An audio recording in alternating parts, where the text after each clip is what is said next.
Teme yetu ya siku ya leo inasema iponye nafsi yako.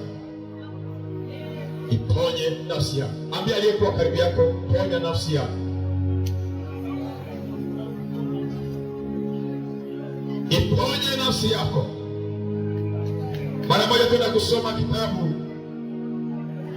Andika, na mwenye ana nafasi ya kuandika anaweza kurekodi hata kwenye simu yako. Leo tunaenda haraka na tunamaliza haraka. Kitabu cha Mwanzo 13. Mwanzo 13 mstari wake wa 7 hadi 11. Mwanzo 13 mstari wake wa 7 hadi 11. Karibu. Tunasoma kitabu cha Mwanzo 13 mstari wake wa 7 hadi 11. Ndio. Tunasoma maandiko katika jina la Yesu. Ndio. Kukawapo ugomvi kati ya wachunga wanyama wa Abrahamu na wachunga wanyama wa Lutu. Na siku zile wakawa Nahani na Waperezi walikuwa wakikaa katika nchi. Ndio. Abrahamu akamwambia Lutu, basi usiwepo ugomvi na kusii katika ya mimi na wewe, wala kati ya wachungaji wangu na wachungaji wako, maana sisi tu ndugu. Je, nchi hii yote haiko mbele yako? Basi ujitenge nami na kusii. Ukienda upande wa kushoto, nitakwenda upande wa kuume. Ukienda upande wa kuume, nitakwenda upande wa kushoto. Lutu akainua macho yake, akaliona bonde lote la Yordani. Ya kwamba lote pia lina maji. Ndio. Kabla Bwana hajaharibu Sodoma na Gomora, ndio, lilikuwa kama bustani ya Bwana. Lilikuwa nzuri sana. Kama nchi ya Misri, hapo unapokwenda Sohari. Naishia hapo. Uende hiyo Mwanzo 19. Andika tena Mwanzo 19 mstari wa 12 hadi 17. Tunasoma kitabu cha Mwanzo hiyo 19, 12 hadi 17. Kwa jina la Yesu. Kwa jina la Yesu. Amen. Basi wale watu wakamwambia Lutu, je, unaye mtu hapa zaidi? Ndio. Mkewe, wanao, ndio, na binti zako, ndio, na wowote ulio nao, ndio, katika mji, uwatoe katika mahali hapa, maana tutapaharibu sisi mahali hapa, kwa kuwa kilio chake kimezidi mbele za Bwana, naye Bwana ametupeleka tupaharibu. Lutu akatoka akasema na wakweze waliowaposa binti zake. Akasema, akamwambia, ondokeni mtoke katika mahali hapa. Akamwambia, mimi nilishapata watu wananiambia kama watachoma wewe mji, tuondoke twende. Kwa sababu Bwana atauharibu mji huu. Bwana ataharibu mji huu. Lakini akawa kama achezaye machoni pa wakweze. Ndio. 15. Hata alfajiri ndipo malaika wakamuhimiza Lutu. Ndio. Wakisema, ndio, ondoka, toe mkeo na binti zako wawili waliopo hapa. Ndio. Usipotee katika mahovu ya mji huu. Ndio. Akakawia. Nao wale watu wakamshika mkono. Na mkono wa mkewe. Ndio. Na mkono wa binti zake wawili. Ndio. Kwa jinsi Bwana walivyomhurumia. Ndio. Wakamtoa wakamweka nje ya mji. Ndio. 17. Ikawa walipomtoa nje ya mji, mmoja alisema, ndio, jiponye nafsi yako. Malaika mmoja akamwambia Lutu, jiponye nafsi yako. Usitazame nyuma. Wala usisimame katika hilo bonde popote. Ujiponye mlimani. Ukimbilie mlimani. Usije ukapotea. Amen. Haleluya. Yesu asifiwe sana. Leo tunasema kwa sababu ya kuiponya nafsi yako. Kila mtu ana nafsi. Na mwanadamu alipoumbwa, tulizungumza kwa wakati uliopita, ni kwamba Mungu alimuumba mwanadamu kupitia udongo wa ardhi, akampulizia pumzi ya uhai. Hii ambayo tunayopumua pumzi imetoka ndani ya kinywa cha Mungu. Mwanadamu alipopuliziwa pumzi ya uhai, akawa nafsi hai. Ni kwamba nafsi sio kitu kigeni sana wala kikubwa. Nikisema nafsi ndiyo mtu, na hiyo nafsi nafsi inajimanifesta kupitia pumzi. Kila mtu mwenyewe anapumua, sasa ni alama tosha ya kuonyesha kwamba nafsi yake iko ndani yake. Ni kusema kama mwenyewe apumui, inamaanisha kwamba ile nafsi haiko tena mwili. Yaani yule mtu anafanya nini? Anakufa. Haleluya.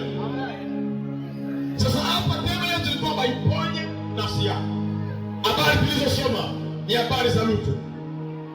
Unajua Lutu ni ndugu yake ya Ibrahimu.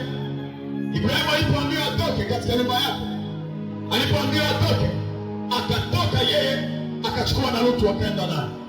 Walipokwenda huko, wakaenda Egypto, wakapita njia zote kabla hawajafika Kanaani.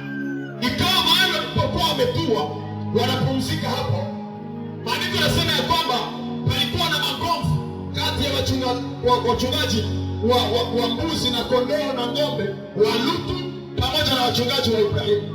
Fuyo ilipotokea kwa wachungaji, Ibrahimu akamwambia ndugu yangu, usije tuko na matatizo mimi na wewe. Vinaweza vikaanzia kwa watumishi, vinatufikia na kusie bandugu ambao kumbe sai tukabulani, kila mtu aende ngambo yake. Sikia kilichotokea. Ibrahimu akamwambia hivi Lutu, tazama mahali pote penye unataka hapa kwenye tu. Ukienda juu, mimi naenda chini. Ukienda chini, mimi nitapanda juu. Ikakuwa habari ya uchaguzi sasa. Nataka watu wote wanitazame. Watu wanitazame. Na watu watulie sasa. Naomba mnisikie. Tutana siku zao. Yesu asaidie roho yako. Utulie usikie. Haleluya. Ibrahimu akaambia Lutu, chagua. Kama utaenda chini, mimi nitaenda juu. Ukienda juu, nitakwenda chini. Sikia kilichotokea. Maandiko inasema hivi. Lutu akaangalia ngambo moja ambapo ilikuwa juu. Akaona ya kwamba palikuwa bonde nzuri ya kutamani, ambapo ilikuwa karibu na Yordani. Palikuwa miti mizuri, palikuwa majani mazuri ambayo yangelimsaidia yeye kulisha kondoo zake. Akasema huku njoo na yeye. Tujiulize mimi na wewe, Lutu alifikaje Sodoma? Si ndio swali? Je, alitoka pale ili kwenda Sodoma? Alifikaje Sodoma? Alipochagua kwenda ile ngambo ya Yordani, sasa anapokuwa miti na mambo mazuri, kumbe nyuma ya ile miti ndio palikuwa mji wa Sodoma na Gomora. Alichagua kuona kote fasia, akujua kama interior deja pako mji uliolaaniwa na Mungu, pako mji unaompenda Mungu mabaya. Akachagua kwa kuona kote yenye aliona yeye miti. Na maandiko yanasema katika Warumi sura ya 10 ipo njia ionekanayo kuwa sawa machoni pa mtu, lakini mwisho wake ni jehanamu. Lutu aliona kwa macho miti mizuri, akatamani, akashindwa kuchunguza yaliyokuwa mbele. Na ndio maana leo kuna watu wengi ambao mabaya wanaoyatenda kwa sasa wanayaona ni mazuri sana, na wanaona watu wanakutenda mazuri ni wabaya sana ama hawajakengeuka. Lakini acha nikwambie leo, hakuyakuaga mabaya ya finalitea mzuri. Hata leo nakupa mazuri, na mwisho wake ni mabaya. Tuiko si ni maandiko. Proverbs 6:20 ndio nasema, ipo njia ionekanayo kuwa sawa machoni pa mtu, lakini mwisho wake ni njia gani? Ya mauti. Haleluya. Waweza kuona mambo unayoyatenda yako sawa kwa sababu ni machoni pako wewe, na yanaweza kukufurahisha siku zote, ukakaa unafurahi, ndio, lakini mwisho wake, yani ukifa, utagundua kwamba ilikuwa ni njia ya mauti. Maandiko yanasema Lutu alichagua kwa mambo ya kumea, lakini Ibrahimu akaenda katika bonde kwa nafanya kama vile pananyauka, kumbe mwisho wake ndio palikuwa mji wa Kanaani. Sana sio kule pasi ya kudharaulika. Anafika pale Bwana anamwambia, hapa njoo kwenye nilikuitiaka. Njoo sije yenyewe nituma nikutoshe kwenu, niko yote hapa. Njia ya Yesu Kristo inazalaulika, lakini ndio inapeleka mbinguni. Njia ya Yesu inazalaulika, lakini ndio inabeba uzimani. Lakini shetani anakuonyesha potea dunia, ukienda chakula, kumbe mwisho wake pako Sodoma na Gomora ambao Mungu ataichoma. Haleluya. Kuna watu walisogezwa polepole Sodoma bila kujua. Kuna watu walisogezwa yamkini na ndugu zao. Wengine walisogezwa katika mambo ya maisha ya dhambi na rafiki zao. Wengine wakapeleka katika mambo hayo, wakakogotwa na shetani mpaka kufikisha hapo. Yeye anakuambia ingali possible uachane na Sodoma na uingie Kanaani. C'est encore possible. Wakati mtu angali anapumua, inawezekana atoke Sodoma na ingie Kanaani. Atoke Sodoma na ingie Kanaani. Atoke kwa shetani na aingie kwa Mungu. Inawezekana wakati mtu angali anapumua, lakini ukifa haiwezekani tena. Huyu Yesu, nasikia Yesu ni wa huruma mingi sana, lakini wakati ungali mzima. Ili tunakwambia Yesu anakupenda, nichunga anapumua. Ukifa huruma yake inaishi. Ukikufa huruma ya Yesu inaishi. Unaweza kacheza na maisha ya dhambi vile unataka. Chungane mzima, sema wewe utakuhubiri. Yesu anakupenda, amini Yesu. Nini unatusarau? Ukifa ile huruma na ile upendo hautaiona tena. Maandiko yanasema kama atageuza kisoko cha mgongo, utaita hata kusikia. Utaomba msamaha hata kusikia. Wasikudanganye zile dini za kuambia eti kuna ibada za wafu. Eti kuna ibada za wafu. Mtu anakufa mtamwombea ili aingie mbinguni. Asikudanganye mtu. Akiwa ni mama yako amekufa ni mchawi, hata tunamwombeaje alishaenda kuzimu. Maombi yako wewe haitamfungulia njia kamwe. Ile ni evocation na ni ibada ya miungu. Ni kuamsha mizimu ile. Haiko kuombea zile wafu. Wafu waombe wake. Mtu kifa hapo njia mbili inatokea mbele yako. Swati ya uzima, swati ya mauti. Haleluya. Maandiko yanasema Sodoma na Gomora ilikuwa miji miwili kwa sababu ya urafiki wao. Ni kwa sababu mambo waliokuwa wanafanya ilikuwa napatana sana. Wakaitengeneza, wakawa na mji mmoja, wakawa na United States. Wakaichanga ikakuwa ni union. Hapakuwa frontier kati ya Sodoma na Gomora. Yaani walikuwa wanasimamia watu hapa huko. Mfano kama vile sisi na Burundi tufanye urafiki. Kufunguke hapa tuko kitu kimoja. Ndio ilikuwa Sodoma na Gomora. Wakawa kitu kimoja. Maandiko yanasema ya kwamba watu wa Sodoma walikuwa watu wazuri, matajiri. Walikuwa wanajiweza. Walikuwa na manyumba mazuri. Walikuwa kabisa ni watu ambao hawapendi kudharauliwa. Na mji wa Sodoma ulikuwa umejengwa vizuri na Gomora. Unaandaliwa vizuri mpaka visi ulikuwa buyana. Watu walikuwa wanadhani ya kwamba hata kitu chochote kibaya kiwezi kufika. Kuna namna mji inajengwa mpaka inapofusha macho watu wenye liko kwa ile mji kuzania kama ile mji haiwezi pata lolote, wataishi milele. Lakini katika hayo tujiulize, kwa nini Sodoma ichomwe? Si swali. Kwa nini Sodoma ichomwe? Kitabu cha Mwanzo 13:13. Mwanzo 13:13. Kwa nini Sodoma ichomwe? Soma. Tunasoma kitabu cha Mwanzo 13:13. Tunasoma maandiko katika jina la Yesu.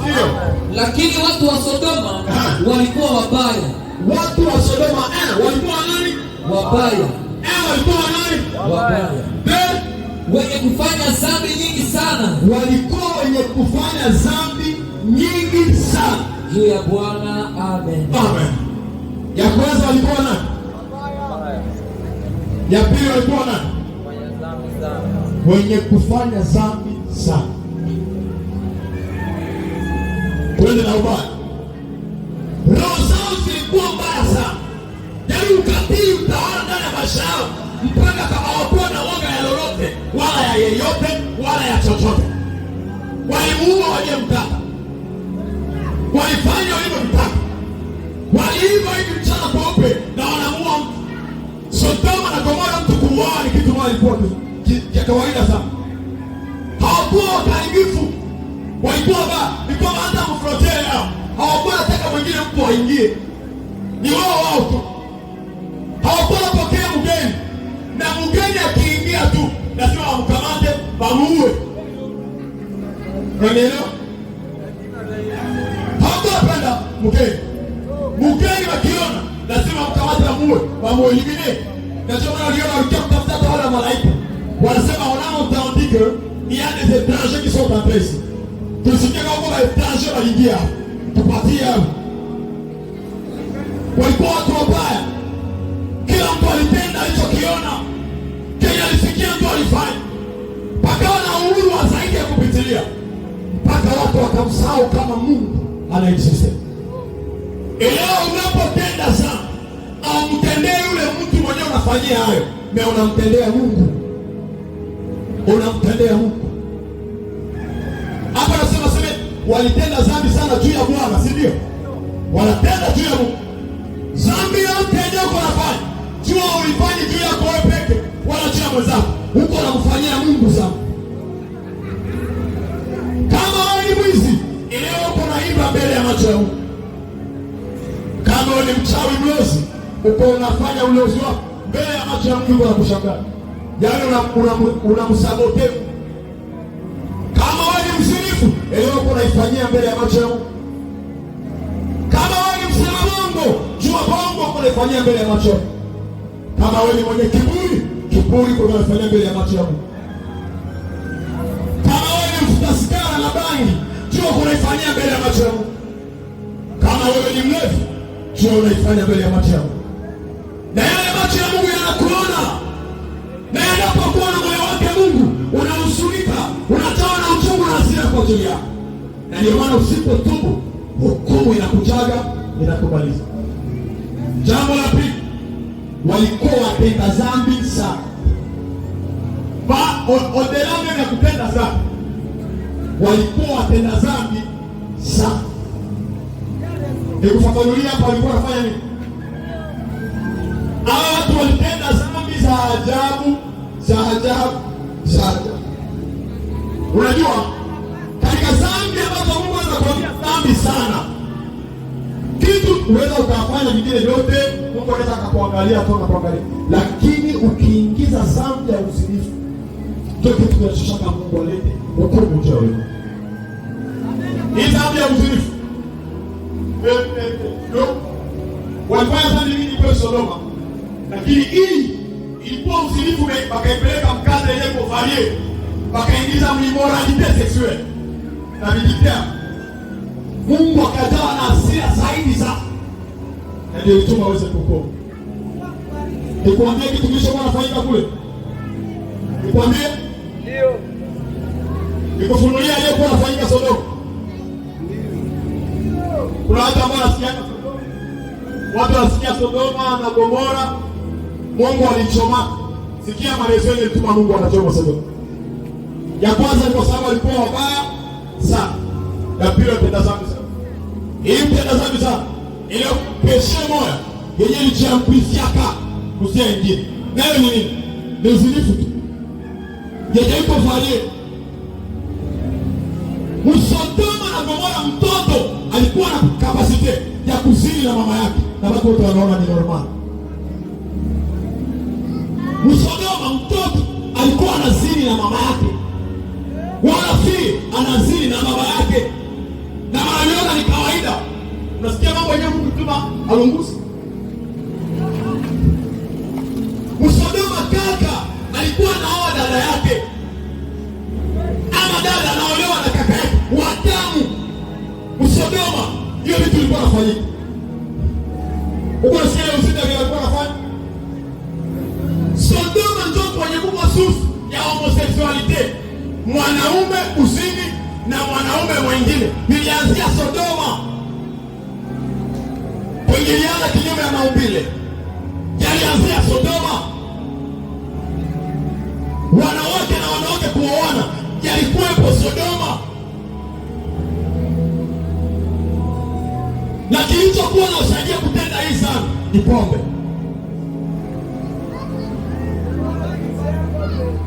Kilichokuwa na usaidia kutenda hii dhambi ya uzinifu, bafikia immoralite, ni pombe. Na kuletea preuve, Genèse 19:30 atende. Mabinti wawili wa Yuda wanasema nini? Asema huko tulikimbia na baba yetu, huko tulienda na baba yetu, hakuna mwanaume mwingine wa kutoa. Kumbe tufanye nini? Tumunyweshe pombe baba yetu alewe, akilewa tuingie tusini naye. Elewa? Inaandika Biblia kitabu cha Mwanzo 19:30-32. Watoto wa Lutu walisiri na baba yao, maana waliona ni kawaida, alikuwa anafanyika Sodoma, na wakazaa watoto. Kilichokuwa na usaidia ni pombe, na ndio maana Mungu akiona uzinifu zaidi anaangalia yako, anaona na pombe pembeni. Ile hukumu itakaogusa wazinzi ndio ile hukumu itakaogusa walevi. Hii ninakuhakikishia, na kama utakataa, siku utakuwa jehanamu, utanikumbuka. Sina upishi na wewe, nitaka ukubali, ukitaka uache, lakini Bwana ananiambia nikwambie ukweli, ili kwamba utubu uokoe maisha yako. Amen. Haleluya, haleluya. Amen. Mimi ningelisema nije hapa nikwambie pokea magari, pokea manyumba, ungebaki unasema unashangilia, lakini hakuna kitu kitaingia kwenye maisha yako. Lakini ukitaka neno la kwanza kukuokoa ni ile yenyewe itakuluma. Ndio maana niko nasema hapo, ukisikia neno la kuluma ujue itakuokoa. Hata mkanisa yenu bakihubiri maneno yako nyepesi yenye mambo tani mwao, ujue yaingia. Neno linapata nafasi hata mkanisa, watu wote wanakuwa kimya, na mchoyo itaokoa. Omwe wazi, ushinde kuamini, meuitike kwanza kama hii kitu ni kibaya.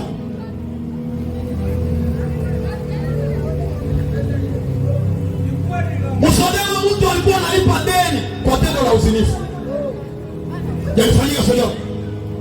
Yaani mimi niko na deni ya mapasi etika $10. Naambia wana, sina ile $10 wa. Mefie wangu huyu, wende utoke naye. Kimaliza basi na deni ishi. Yalifanyika Sodoma. Msodoma, mtu alikuwa anauza chakula kupitia tendo la uzinifu. Nayo ilikuwa parmi mamone.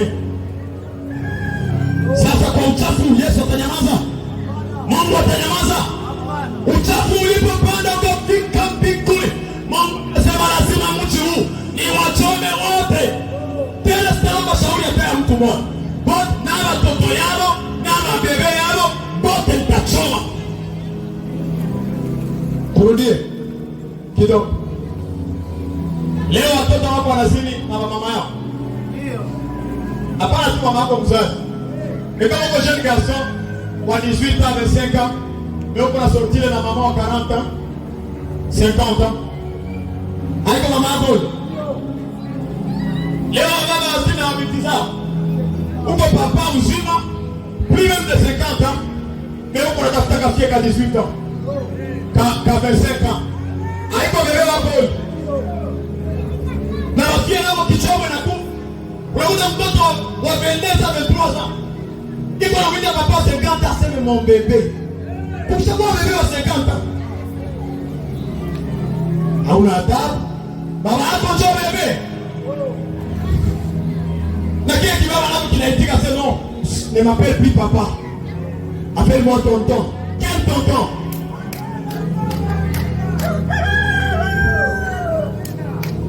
Haya mambo yanafanyika mpaka na leo. Niko nasema hukumu iliyokuja wakati wa Sodoma inataka kuja na hizi nyakati.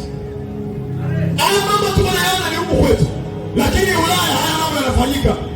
Mimi nilishuhudia ndoa hivi kwa macho, naiona kwenye mtandao. Kaka anamuoa dada yake na wanaishi huko Kenya. Haya mambo yaliyokuwa Sodoma yako na leo. Mtu alikuwa anazini na mnyama Sodoma. Je, aliko leo? Hakuna watu wako wanazini na maumbwa. Hakuna watu wako wanazini na minyama leo. Wako wewe. Yakuwa Sodoma, yako mpaka na ya leo ni kusema ile hukumu yenyewe kia kwa Sodoma, c'est possible kwa hii nyakati nayo uweze kuanguka. Wakati wa Sodoma haya mambo yalikuwa, walikuwa lazima mwanaume na mwanaume. Je, aliko leo? Na hapa vile aliko tena vinayala sana, tena vinayala sana hapa vile mwanaume na mwanaume, na ndoa zinafungishwa kabisa. Wanawake kwa wanawake wanaoana leo yalikuwa kwa Sodoma, Mungu akaichoma, na mpaka leo pia wako wanafanya na wako wanaoana. Kwa sababu hizo zilipozidi, Mungu akatoa malaika akaambia, nende mkachome Sodoma. Msisamehe mtu wote, msisamehe mtu yote, hata mtoto mchome, ila mtoe mtu mwenyewe, lakini wachome wote. Malaika wakafika pale alipokuwa Lutu, wakamwambia, Bwana ametutuma tuje tuchome huyu mji, lakini wewe umepata neema ya Lutu na familia yako kuondoka. Nani leo anakuja kama wale malaika waliokuja kwa Lutu kukutangazia Mungu anataka kuhukumu dunia hii? Dunia hii karibuni itachomwa na Mungu. Dunia hii karibuni itahukumiwa na Mungu. Dunia hii karibuni itaharibiwa na Mungu. Na kuambia wewe ni kama Lutu aliyepata neema. Yesu amenituma siku ya leo, utakaposikia habari ya ujumbe huu, upate kuiponya nafsi yako, upate kuiokoa nafsi yako, upate kuacha mabaya na kutenda mema. Hatujaja kwa mzaha hapa, hatujaja kupoteza muda hapa. Tumekuja, tumetumwa na Bwana kuja kukutangazia habari njema ya ufalme itakaoleta uzima kwa maisha. Shetani ni mdanganyifu. Kile unachokifanya kisichompendeza Mungu anakuonyesha kwa macho yako kuwa ni bora na ni nzuri, lakini amekudanganya. Maandiko yanasema ya kwamba roho itendayo dhambi, hakika hiyo ndio itakufa. Wakristo wanapokufa kiukweli ya wafu bali wamelala, kwa sababu kwa soya trompeti siku ya parapanda watafufuka na kunyakuliwa. Lakini wale ambao watasikia parapanda ndio wanakuwa wamekufa mauti ya milele katika moto wa milele, mauti ya milele katika moto wa milele. Kwa nini uende moto wa milele? Kwa sababu gani uende ndani ya moto wa milele? Kuna neema ambayo ipo hapa. Yesu atakusamehe unapotubu ili uipone moto wa milele. Haleluya, haleluya, haleluya. Kama vile Lutu amezuia malaika wasiharibu mpaka atoke, ndio vile kanisa nalo linazuia Mungu asiharibu dunia. Lakini unyakuo wa kanisa siku itakapotokea, kinachozuia Mungu kuiharibu dunia hii ni kanisa. Iyo ukiona unyakuo wa kanisa unafanyika, Mungu anafanya enlèvement ya watakatifu wake, hii dunia utaichukia. Pinga Kristo atakuja, ataanza kutawala. Hautakwenda kuuza chochote bila chapa ya mnyama. Hautakwenda hata kununua chakula bila chapa ya mnyama. Hauwezi hata kwenda kuservisi yote public, hata salon de coiffure. Wakati ya utawala wa mnyama hautakwenda bila chapa ya mnyama. Atatumika mpinga Kristo, atawaua watu, atawatesa watu, watu watakuwa na uhuru, watafungwa wakikamata fursa na shetani. Utakuwa wapi? Je, unataka kutawaliwa na mnyama? Je, unataka kutawaliwa na mnyama? Je, unataka uende jehanamu? Kwa sababu gani sasa uende jehanamu? Mbona mimi naona hakuna mtu ambaye shawahi kufanya kitu cha ajabu cha kusema hata wewe ni jehanamu? Nadhani watu wote wanamjua Michael Jackson. Watu wote wanamjua Michael Jackson. Huyu Michael Jackson amevuma, akavuma dunia nzima yote. Lakini alikuwa Freemason. alipokufa ni kweli anaenda motoni, lakini kwanza dunia aliyempate. Lakini wewe huyaweza hata kuempate hii diversity kutoka kule mpaka kule chini. Kwa nini uende jela wakati neema iko? Kwa nini upotee wakati neema iko? Ukiwa wakati unapumua ndio wakati wa kuyatoa maisha yako kwa Yesu ili Bwana aiponye maisha yako. Kuna watu ambao walifanya uamuzi ya kuiponya maisha yao. Wakati wanapita hapa mbele, kuna wengine ambao wanatazama. Hapa mbaki unaangalia, wala kucheka wala kufurahi. Na wewe ponya nafsi yako. Fanya hatua ya kutoka. Maana maisha na Mungu ni yako. Lutu alipotaka kutoka, wanamkamata. Wanaambia Lutu toka. Lutu anaangalia nyuma. Anaona fahari yake. Anaona magari kona. Anaangalia minyama kona. Anaangalia utajiri yenyewe kona. Naomba watu wote wanitazame. Watu wote wanitazame. Watu wote wanitazame. Haleluya! Wangapi tuko leo pamoja hapa pepe? Asante sana. Nimeshukuru maana watu wote kwa. Barikiwa. Mtu anamwambia toka waende. Mtu anabakia kona hata. Kwa sababu gani? Alikuwa anakumbuka vitu alikuwa navyo Sodoma. Anaangalia magari yake. Anaangalia mifugo yake. Anaangalia utajiri wake. Sina gisi ya kuvilewa. C'est Jean. Akataka kukawia kwa zunguka. Malaika akamshika mkono akamwambia toka. Ndio disi watu wengi wako hapa. Wako wanataka kuacha dhambi. Walishasikia neno inawasaidia na wafungua. Lakini wako wanaangalia makonesansi zangu zote ziko njoo huku kwa hii moto. Labda kazi yangu na pesa yangu iko huku. Labda niko na kula utravele hii kazi. Labda niko na isi ndio utravele hii kazi. Ukitaka kuacha njia mbaya na kumfuata Yesu, hapana kuangalia nyuma. Fanya hatua ya kutoka. Yesu mwenyewe atakushughulikia mbele. Yesu mwenyewe atakushughulikia mbele. Utakosa kitu. Hakuna aliyeamini Yesu akabaki amehangaika. Hakuna aliyefanya hatua atabaki amehangaika. Maana Bwana mwenyewe anaprendre soin ya watu wake. Toka. Toka kule ulipo. Katasha kana mambo yako. Hata utumwa. Toka kule. Ingia kwa Yesu bila kutazama nyuma. Usiangalie makonesansi. Usiangalie mapesa ulikuwa unapata. Usiangalie fahari na utajiri na mambo yote ulikuwa unapata. Toka. Wakitaka wakuchukie, Yesu atakupa hata atakao kupeleka kwa kweli. Haleluya. Amen. Walipokuwa wanataka kutoka, malaika akamwita Lutu. Akamwambia Lutu, nisogee wataenda watakimbia. Meacha nikwambie. Jambo la kwanza aliyomwambia, akamwambia Lutu, iponye nafsi yako. Ambia jirani yako tena, ponye nafsi yako. Wangalie tena vizuri, mwambie ponye nafsi yako.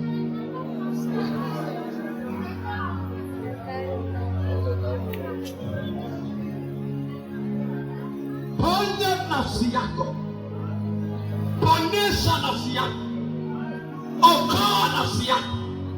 Usipookoa nafsi yako, hakuna mwingine atakuokolea hai. Maisha ya mtu na kwenda mbinguni ni yake yeye peke na Mungu wako. Usipofanya hatua jiokoa, hakuna mwingine atakuponyesha nafsi yako. Nafsi ya mtu ni yake yeye peke. Na yeye ndio yuko na decision ya kuiua wala ya kuiokoa. Kinachookoa na kuiponya nafsi ni kuamini Yesu Kristo kuwa Bwana na Mwokozi wa maisha yako. Unapotubu leo na kuacha mabaya kuanza kutenda mema, umeiponya nafsi yako. Kuna wengine hata wawe kanisani, lakini wana mabaya siri wanayotenda. Watu wote hatujui, lakini leo nakuambia na kutangazia, ponya nafsi yako hata huko kanisani, ponya. Acha yale mambo ya unafiki ya siri unayotenda, ambao mtu yeyote hajui, ambao mchungaji hajui, ambao ndugu zako hawajui, lakini wewe moyoni mwako unajua. Ndani ya chumba chako, ndani ya moyo wako unayajua. Na wewe acha hayo mambo kwa siri. Ukitubu, Yesu atakusamehe na utakuwa huru na mtakatifu wa Mungu.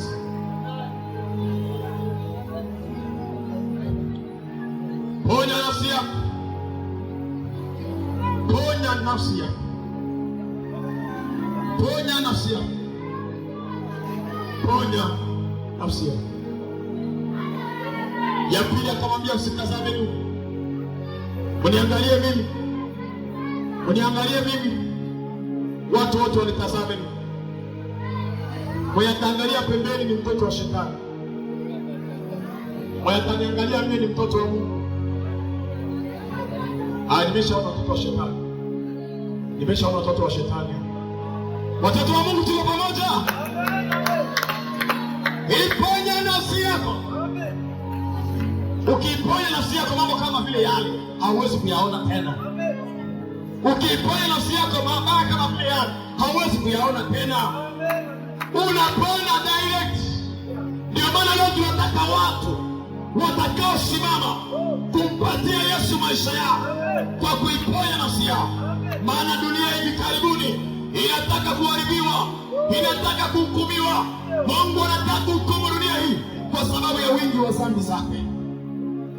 Je, Bwana kimeside kuhukumu dunia, wewe utapona? Je, Mungu akikuja saa hii kuhukumu dunia, je, utapona? Je, wewe utapona? Je, ndugu yangu utapona? Jambo la pili alimwambia usitazame nyuma. Unaposikia habari za wokovu wa Mungu anakutajia, okoka, amini Yesu, na ukasikia moyoni mwako kuna kitu kinapita, useme kwamba lazima nitubu, na ukifanya hatua unakwenda, ulishakuamini, usitazame nyuma tena. Hata shida ikukuie, hata shida ikuamini,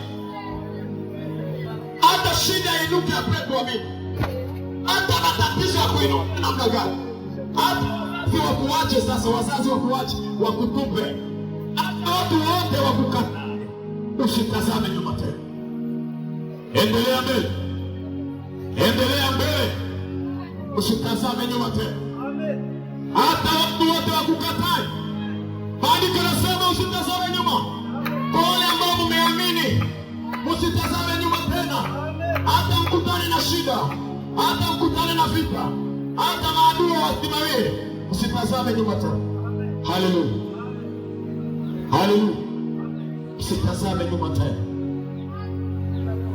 usitazame nyuma tena, usitazame nyuma.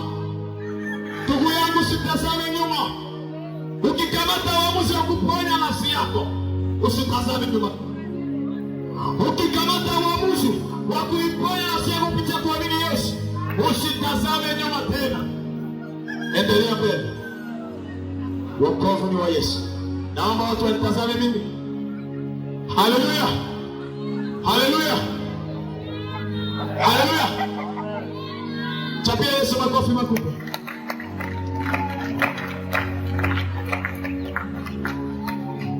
Maandiko yanasema ya kwamba ukitaka uponye nafsi yako, waache wafu wazike wafu. Hata watu mnaokuwa huko, usifatane na hiyo broshe, usikie neno la Mungu. Acha wafu wazike wafu. Na ukifikia pale huko tumebiti liko huko, toka yako kule ukuye huko. Labda kumbe liko hapa ni siku yako ya kuponya leo, lakini shetani anataka kuingia ili alete tumbe. Ili mkono nafasi huko, ili mkono nafasi huko. Sema kwa jina la Yesu, sema kwa jina la Yesu, sema kwa jina la Yesu, kwa jina la Yesu.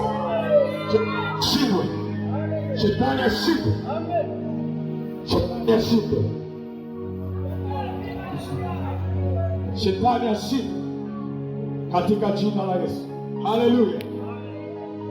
Aliambiwa usitazame nyuma. Utakapochukua uamuzi wa kuokoka, usiangalie shida tena, usiangalie mateso tena. Hata uteseke, umechagua vyema, umefanya kuiponya nafsi yako. Ndugu anaweza kukusaidia, kanisa linaweza likakusaidia, wakati mwingine linaweza likapungukiwa nayo, na wewe ukapitia kwenye matatizo.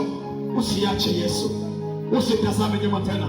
Marafiki wanaweza kukuacha, wengine wanasema tunakukatala, wazazi wanaweza kukufukuza, lakini kama umechagua Yesu, umechagua vyema. Vinaweza vikakaa leo, vitakamata kesho. vinaweza vikazimika leo, vitawaka kesho. Aliye na Yesu akupake, aliye na Yesu angaikake, aliye na Yesu ashinduake, aliye na Yesu amalizikake vibaya. Haleluya, haleluya, haleluya, haleluya.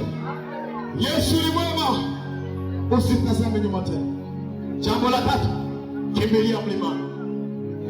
Kimbilia mlimani. Ndio malaika alimwambia kimbilia wapi?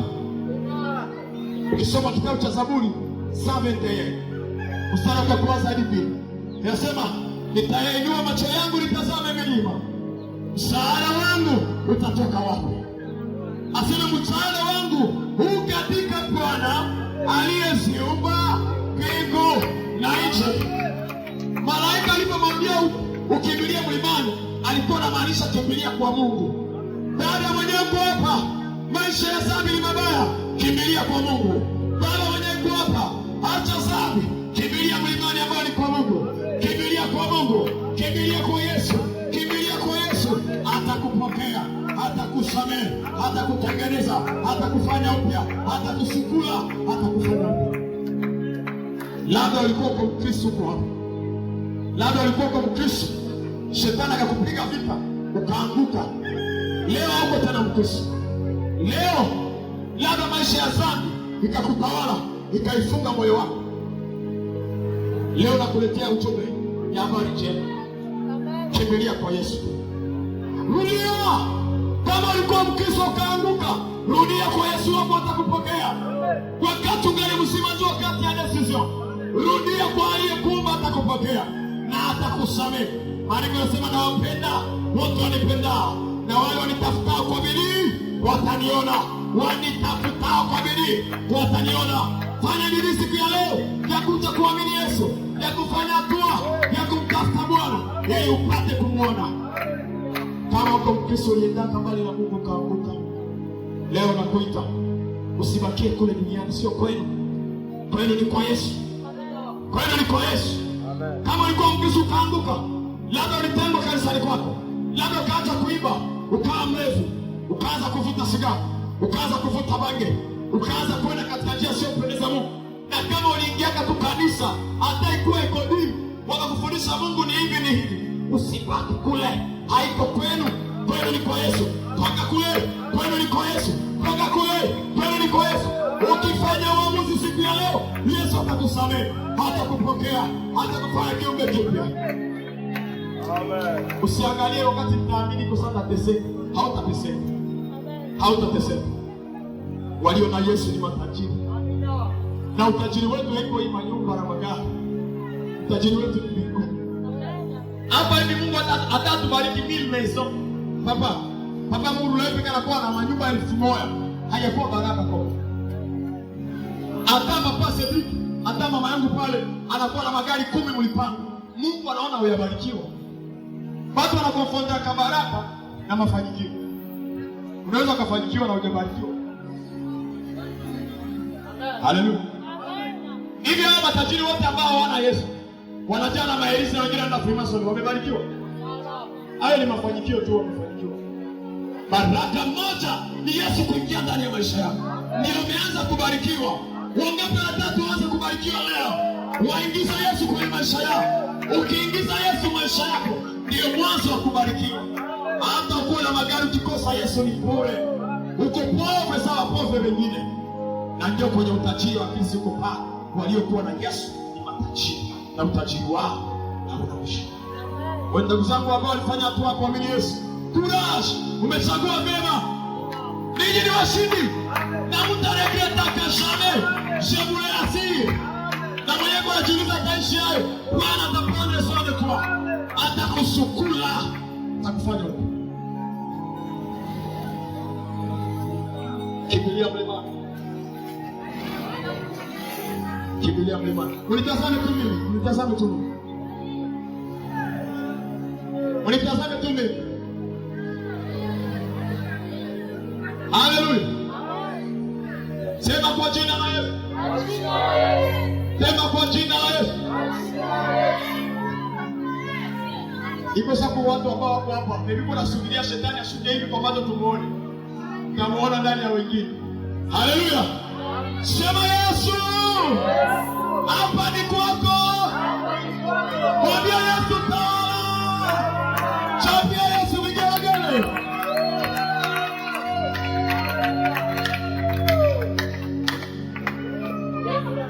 Yesu hapa ni kwako. Amen.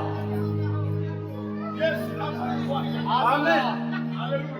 Amen. Hapa ni kwa Yesu. Yesu hapa ni kwako.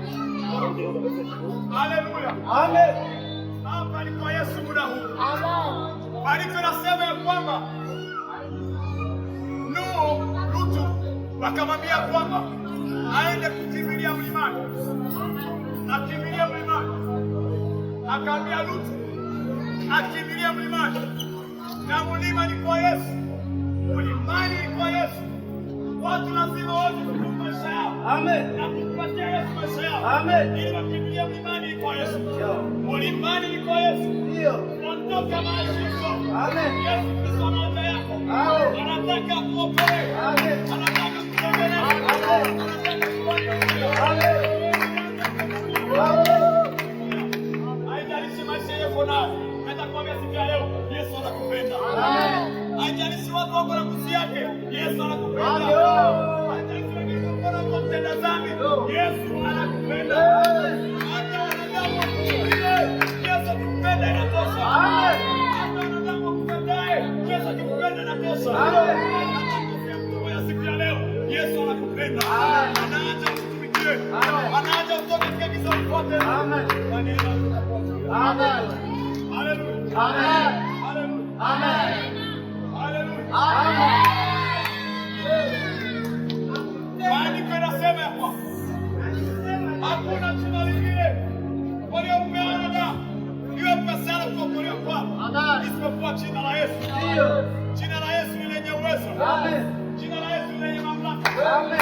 Jina la Yesu linafungua. Amen. Jina la Yesu linaponya. Amen. Jina la Yesu linatenda mema. Ndio.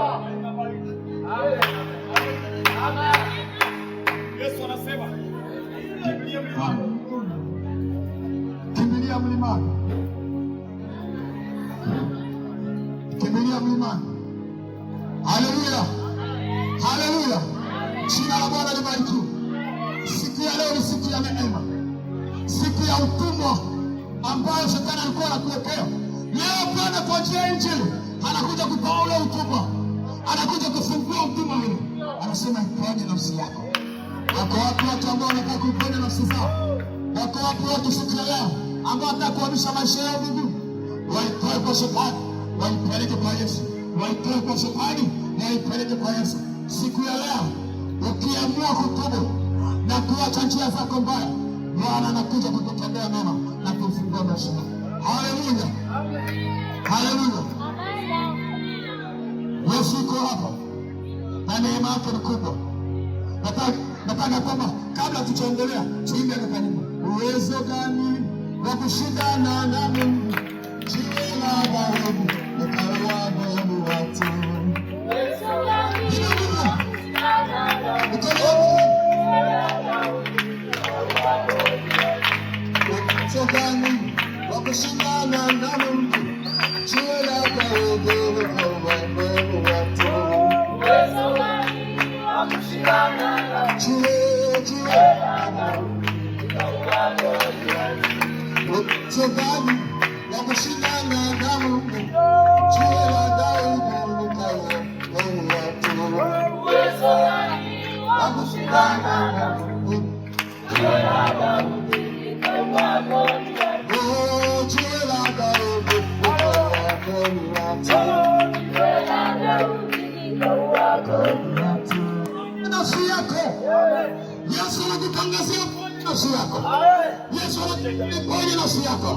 Na mimi ninaamua hivyo. Ninaamua hivyo. Kama shetani alikuandikia kifo utaenda jehanamu, leo utakaponisikia na ukiamua, ninaamua ya kwamba hautakufa jehanamu. Leo Bwana atakuokoa na utaishi uzima wa milele. Hautakufa jehanamu. Hautakufa. Maisha yako yataharibika, Bwana atayatengeneza. Wangapi wanataka Bwana atengeneze maisha yao? Haleluya, chapia Yesu makofi. Shetani ni mharibifu. Shetani ni mharibifu. Maisha yako yanaweza kuwa yako pia. Kila mtu anakutegemea, ni ghafla na uharibisha. Anauponda ponda. Kuna watu ambao walikuwa wanategemea hata na familia zao. Familia zao ziko wanategemea kusema ya kwamba kesho watakuja kuwa watu na watafanya kazi kubwa, lakini shetani ambaye ni mbaya anawachanganya, anavuta position zao. Yesu asifiwe sana. Yesu asifiwe sana. Lakini Bwana, hata kama shetani amesharibu maisha, Yesu anakuja kuitengeneza. Ujumbe ambao ninao siku ya leo ni kwamba hata kama shetani aliharibu maisha yako, Yesu jioni ya leo ukiamini anakuja kuyatengeneza. Amen. Haleluya. Amen. Haleluya. Amen. Chapea Yesu makofi mengi.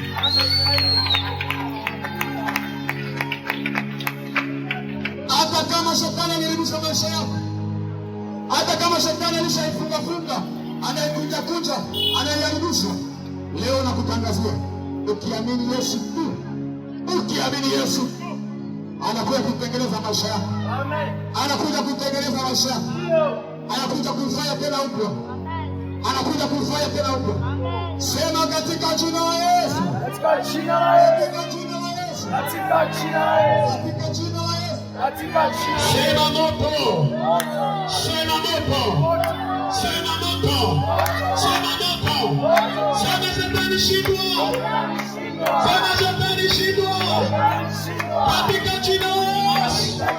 Katika jina la Yesu. Sema shetani shindwa. Sema shetani umeshindwa. Katika jina la Yesu. Katika jina la Yesu. Katika jina la Yesu. Sema moto. Sema moto. Kwa sababu tuko mapambano. Tuko mapambano na shetani. Lakini tumeshashinda. Maana Yesu alishinda kifo na mauti. Msalabani alisema yote yamekwisha. Tumepata kukombolewa. Msomaji mtasoma neno. Kitabu cha Kumbukumbu la Torati. Kitabu cha Kumbukumbu la Torati. Haraka msomaji wangu. Kitabu cha Kumbukumbu la Torati. 13.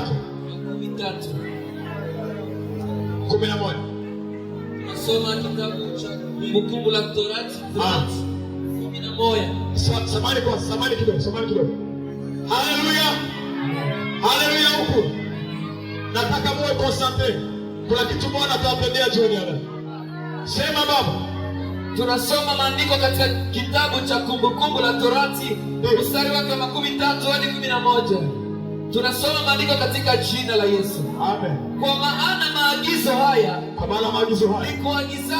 nikuagizayo leo si mazito mno kwako, wala si mbali. Amen.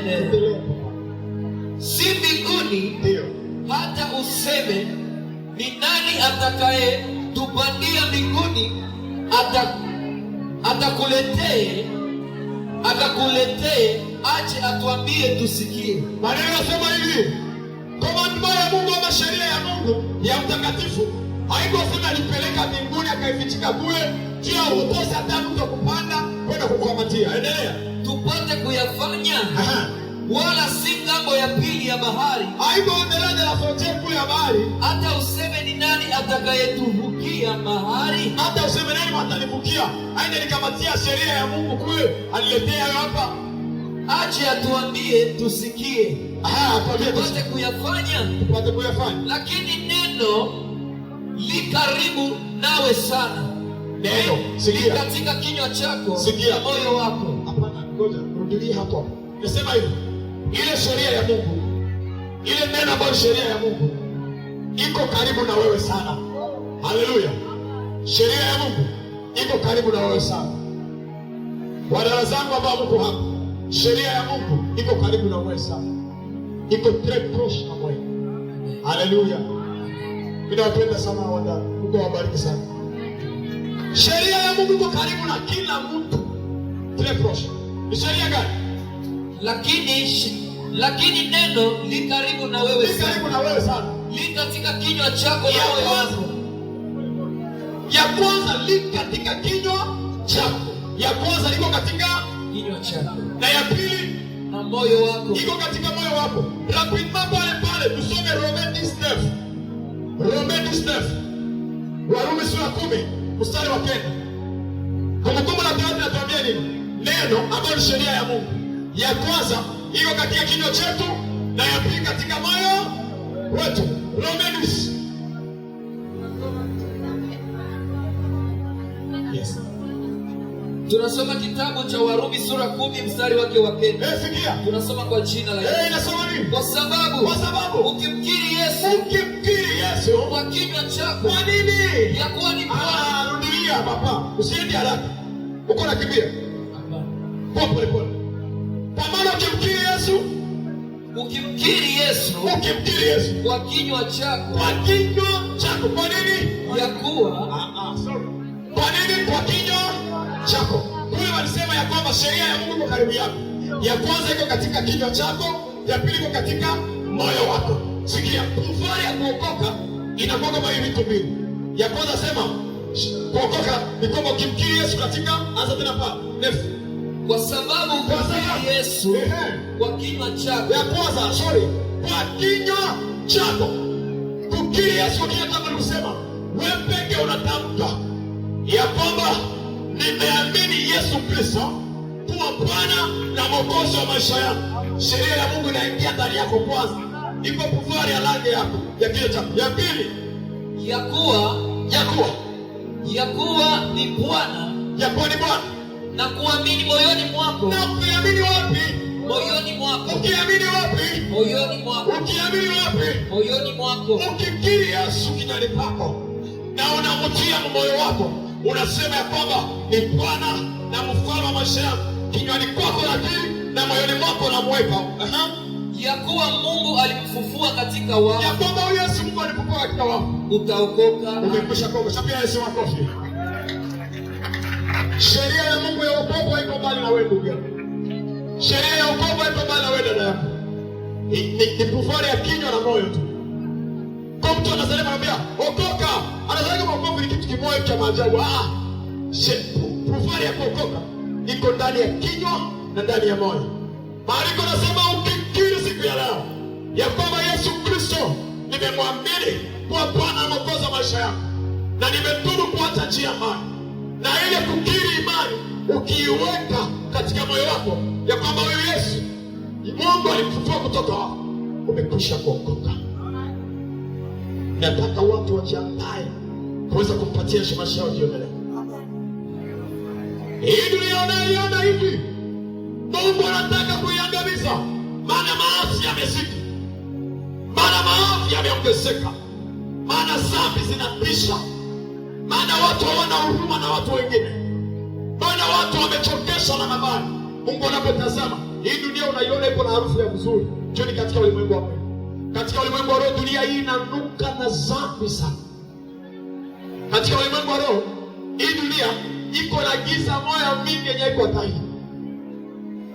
Wako wapi watu hapa ambao watakubali kuiponya maisha yao na giza hili? Katika dhambi hakuna faida yoyote.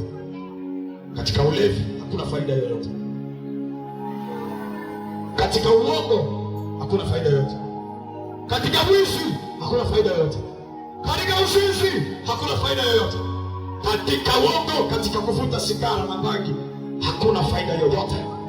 Usiseme niko na kuhukumu, samazani, si hukumu yoyote. Nataka kukwambia kweli. Amen. Ni bora usiseme wakusikia. Haleluya. Nawapenda wote, lakini nawaambia kweli. Katika sigara na bangi hakuna faida yoyote. Tumeye kuvuta sigara na kuvuta bangi, akifa shetani anampokea jehanamu. Hakuna mbingu ya wavuta sigara. Mtu akiwa ni mlevi, akifa shetani anampokea directement. Lakini kwa nini uende kwa shetani? Kwa nini uende jehanamu? Wakati Yesu alikufa kwa ajili yako, wakati Yesu anakupenda, wakati Yesu anakuja kukuokoa, kwa nini uende jehanamu? Na mimi njoo hapa, Yesu alishatuma nikutangazia habari njema ili kwamba usikie na uweze kutubu na uweze kutengeneza ili uiponye maisha yako. Kule kwenye huko Nazareti kama unapata, kumbe njoo uko unapatikana. kule kwenye huko maisha yenyewe kwa unadhani kama joy ya liksi, kumbe ni ya kudharaulika sana. Lakini uje kwa Yesu uone vile maisha yako itaheshimika. Mimi niko mtoto mdogo. Nadhani kila mtu akiniona hapa niko toshe, wanapora watu wengine ambao wako hapo. Si ndio? Lakini ukiona watu wenye wa authority na watu ambao wananiheshimia mimi, utaweza shangaa. Ukiona watu ambao wakiniona wanapaswa nipisha, wanasimama kukiti ili mimi nikae, utaweza shangaa. Lakini nikuulize, hii heshima Yesu ningeipata singelikuwa na Yesu? Papa, heshima nyongo na ungelipata singelikuwa na Yesu? Situngedharaulika tu. Lakini Yesu anaheshimisha. Ukimtumikia Yesu atakuheshimisha. Ukimtumikia Yesu utabadilika. Ukimtumikia Yesu atakuinua. Ukimtumikia Yesu sura yako itabadilika, hata sura yako. Ukimtumikia Yesu kutembea kwako kutabadilika. Ukimtumikia Yesu hata ulikuwa kudharaulika, Bwana atakurejeshea heshima yako. Dhambi inaharibu, lakini Yesu anatengeneza. Dhambi inaharibu, lakini Yesu anatengeneza. Shetani anaharibu, lakini Yesu anatengeneza. Shetani anaharibu, lakini Yesu anatengeneza. Haleluya. Wanani wanataka watengenezwe? Nasoma kitabu cha Mwisho. Deuteronome 30:15. Nimalize. Inua mkono wako, sema Yesu, usiniache katika ufalme wako. Amen. Soma Deuteronome ambayo ni Kumbukumbu la Torati 13:30 yako. Tunasoma kitabu cha Kumbukumbu la Torati 30:15 yake. 30:15 nasema, tunasoma maandiko katika jina la Yesu. Amen. Angalia, nimekuwekea leo mbele yako. Wende pole pole msomaji wangu. Yesu anasema angalia. Yaani mnitazame mimi. Anasema angalia. Nimekuwekea siku ya leo hii. Tuko date gani leo? Le 24. Dimanche le 24. Yesu anakuambia hivi. Amekuwekea siku ya leo hii mbele yako. Nimekuwekea mbele yako leo. Nimekuwekea mbele yako leo uzima na mema. Sikia. Yesu anakuwekea leo mbele yako, ya kwanza uzima na mema. Ya pili na mauti na mabaya. Amen. Anakuwekea mbele yako, anakuwekea mbele yako uzima na mema pamoja na mauti na mabaya. Kwa hivi ni kuagizavyo leo. Kwa hivi na kuagiza leo kupenda kwa Bwana Mungu wako, kuenenda katika njia zake, ndio, na kushika maagizo yake, ndio, na amri zake, ndio, na hukumu zake, ndio, upate kuwa hai na kuongezeka. Bwana Mungu wako apate kukubariki katika nchi uingiayo. Amen.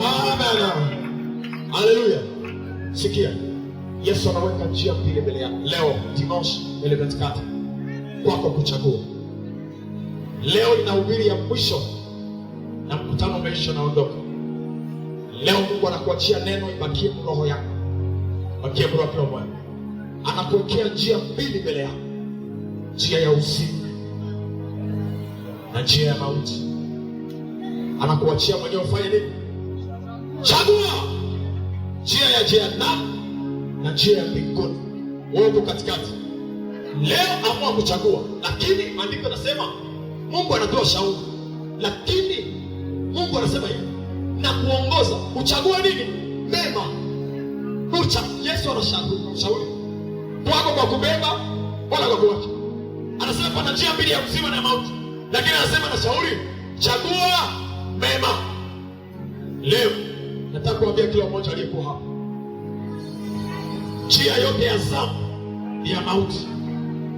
Njia yote ya dhambi ni ya uharibifu. Njia yote ya dhambi itapeleka kuzimu kwenye mateso na kuingia katika moto wa milele ya jehanamu. Lakini njia yote ya uzima ni ya kupeleka mbinguni. Ni njia ya uaminifu. Na kuke wengine ndani tulisoma kwamba kuvale ngapi yenye hivyo? 2, kinywa na moyo. Ukiamini leo Yesu kwa kinywa chako, ukimtaja Yesu kwa kinywa chako, na ukiamini ndani ya moyo wako kwamba Bwana alimfufua kutoka wafu, umekwisha kuokolewa. Nani atapenda apite njia ya uzima aje hapa? Na mwenye tataka abakie njia ya mauti abakie kule. Nani anataka leo aamini Yesu kuwa Bwana na Mwokozi wa maisha yake, aache maisha ya dhambi ili amfuate Yesu?